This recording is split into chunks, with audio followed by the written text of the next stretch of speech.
याकूब तो कनान देश में रहता था, जहां उसका पिता परदेशी होकर रहा था। और याकूब के वंश का वृतांत यह है कि यूसुफ 17 वर्ष का होकर भाइयों के संग भेड़ बकरियों को चराता था, और वह लड़का अपने पिता की पत्नी बिल्हा और जिल्पा के पुत्रों के संग रहा करता था, और उनकी बुराइयों का समाचार अपने पिता के पास पहुंचाया करता था।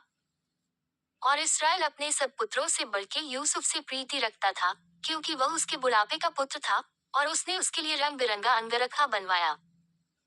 सो जब उसके भाइयों ने देखा कि हमारा पिता हम सब भाइयों से अधिक उसी से प्रीति रखता है, तब वे उससे बैर करने लगे और उसके साथ ठीक तौर से बात भी नहीं करते थे। और यूसुफ ने एक स्वप्न देखा और अपने भाइयों से उसका वर्णन किया, तब वे उससे और भी द्वेष करने लगे। और उसने उनसे कहा, जो स्वप्न मैंने देखा है सो सुनो। हम लोग खेत में पूले बांध रहे हैं, और क्या देखता हूँ कि मेरा पूला उठकर सीधा खड़ा हो गया। तब तुम्हारे पूलों ने मेरे पूले को चारों तरफ से घेर लिया और उसे दंडवत किया।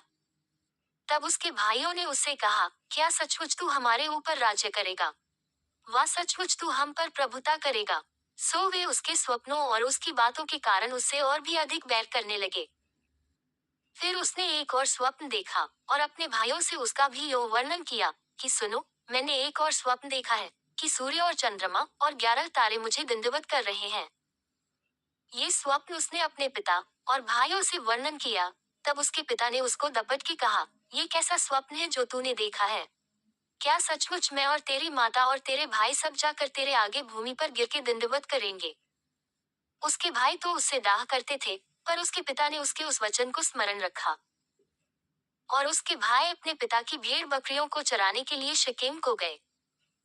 तब इसराइल ने यूसुफ से कहा, तेरे भाई तो शकेम ही में भेड़ बकरी चरा रहे होंगे, सो जा, मैं तुझे उनके पास भेजता हूँ। उसने उससे कहा, जो आज्ञा में हाजिर हूँ। उसने उससे कहा, जा, अपने भाइयों और भेड़ बकरियों का हाल देखा कि वे कुशल से तो हैं, फिर मेरे पास समाचार ले आ। सो उसने उसको हेब्रोन की तराई में विदा कर दिया, और वह शकेम में आया। और किसी मनुष्य ने उसको मैदान में इधर उधर भटकते हुए पाकर उससे पूछा, तू क्या ढूंढता है? उसने कहा, मैं तो अपने भाइयों को ढूंढता हूँ, कृपा कर मुझे बता कि वे भेड़ बकरियों को कहाँ चरा रहे हैं। उस मनुष्य ने कहा, वे तो यहाँ से चले गए हैं, और मैंने उनको ये कहते सुना कि आओ, हम दोतान को चलें। सो यूसुफ अपने भाइयों के पास चला और उन्हें दोतान में पाया। और ज्यों ही उन्होंने उसे दूर से आते देखा, तो उसके निकट आने के पहले ही उसे मार डालने की युक्ति की। और वे आपस में कहने लगे, देखो, वह स्वप्न देखनेहारा आ रहा है। सो आओ, हम उसको घात करके किसी गड्ढे में डाल दें, और यह कह देंगे कि कोई दुष्ट पशु उसको खा गया।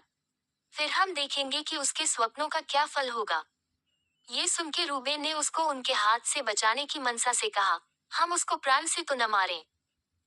फिर रूबेन ने उनसे कहा, लोहू मत बहाओ, उसको जंगल के इस गड्ढे में डाल दो, और उस पर हाथ मत उठाओ। वह उसको उनके हाथ से छुड़ाकर पिता के पास फिर पहुंचाना चाहता था। सो ऐसा हुआ कि जब यूसुफ अपने भाइयों के पास पहुंचा, तब उन्होंने उसका रंग बिरंगा अंगरखा, जिसे वह पहने हुए था, उतार लिया। और यूसुफ को उठाकर गड्ढे में डाल दिया। वह गड्ढा तो सूखा था और उसमें कुछ जल न था। तब वे रोटी खाने को बैठ गए, और आंखें उठाकर क्या देखा कि इश्माइलियों का एक दल ऊंटों पर सुगंध द्रव्य, बलसान और गंधरस लादे हुए गिलाद से मिस्र को चला जा रहा है। तब यहूदा ने अपने भाइयों से कहा, अपने भाई को घात करने और उसका खून छिपाने से क्या लाभ होगा? आओ, हम उसे इश्माइलियों के हाथ बेच डालें, और अपना हाथ उस पर न उठाएं, क्योंकि वह हमारा भाई और हमारी हड्डी और मांस है। सो उसके भाइयों ने उसकी बात मान ली। तब मिद्यानी व्यापारी उधर से होकर उनके पास पहुंचे। सो यूसुफ के भाइयों ने उसको उस गड्ढे में से खींच के बाहर निकाला, और इश्माइलियों के हाथ चांदी के 20 टुकड़ों में बेच दिया, और वे यूसुफ को मिस्र में ले गए। और रूबेन ने गड्ढे पर लौटकर क्या देखा कि यूसुफ गड्ढे में नहीं है, सो उसने अपने वस्त्र फाड़े और अपने भाइयों के पास लौटकर कहने लगा कि लड़का तो नहीं है, अब मैं किधर जाऊं? और तब उन्होंने यूसुफ का अंगरखा लिया, और एक बकरे को मार के उसके लोहू में उसे डुबा दिया। और उन्होंने उस रंग बिरंगे अंगरखे को अपने पिता के पास भेज कर कहला दिया कि यह हमको मिला है, सो देखकर पहचान ले कि यह तेरे पुत्र का अंगरखा है कि नहीं। उसने उसको पहचान लिया और कहा, हाँ, यह मेरे ही पुत्र का अंगरखा है, किसी दुष्ट पशु ने उसको खा लिया है। नी संदेह यूसुफ फाड़ डाला गया है। तब याकूब ने अपने वस्त्र फाड़े और कमर में टाट लपेटा और अपने पुत्र के लिए बहुत दिनों तक विलाप करता रहा।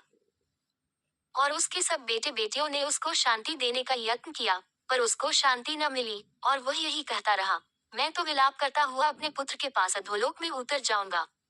इस प्रकार उसका पिता उसके लिए रोता ही रहा। और मिद्यानियों ने यूसुफ को मिस्र में ले जाकर पोतीपर नाम, फिरौन के एक हाकिम और जल्लादों के प्रधान के हाथ बेच डाला।